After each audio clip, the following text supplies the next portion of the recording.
Evergrande crisis, work resumes on 10 projects as developer restores calm, buys time to repay more creditors. Evergrande said it had restarted its work on more than 10 projects across 6 mainland cities, trying to portray some semblance of stability in its operations soon after averting a potentially calamitous default on its offshore debt. The developer saddled with 1.9 trillion it is yawn, 308.5 billion dollars US of liabilities, identified the projects in all these different cities with photos of buildings and workers at construction sites in a statement posted on its WeChat social media platform or account.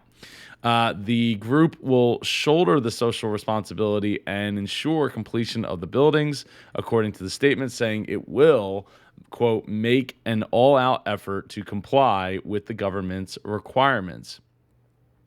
So that's a big statement there, and I think it goes a long way in helping everybody feel maybe a little more um, happy about where Evergrande is headed, right? So if they still hadn't gotten any projects back underway. Now, with that said, there's still supply shortages and all kinds of issues, that are thwarting the ability for them to get back to work and go.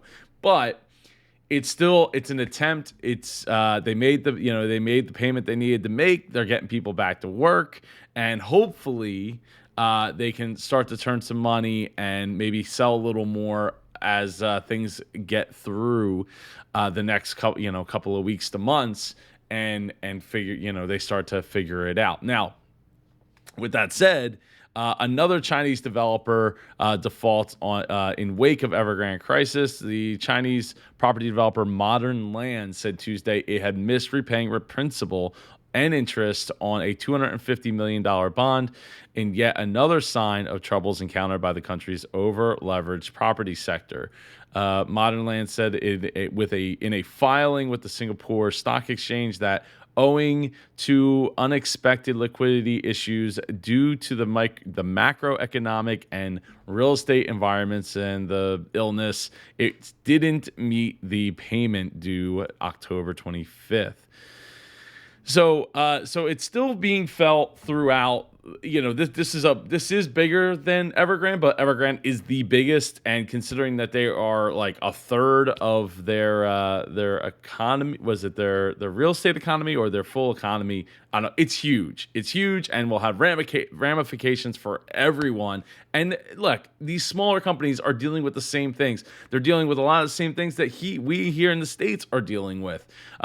Shortages, shortages of being able to get the supplies and all of that. So there is a lot of issues there. And as small business owners, that's why we got to make sure we aren't over leveraging ourselves in case, the bank calls the debt that we owe, right? And that's not super, that's not a super common thing, but it's always a possibility. So you don't want to be too over leveraged, and put yourself in a position where, look, you might not have the financial issue to be able to pay the money back, but you don't want to put yourself in a position where you're worried about having to pay the money back right then and right there, because then you start to not think clearly, and you start to fall further and further behind the eight ball. So I would say it's really important that you make sure that you're not putting yourself in a really bad position to end up defaulting on your own stuff because of the supply chain shortage, the shipping crisis, the worker shortage, for what that's worth, all that. Keep yourself as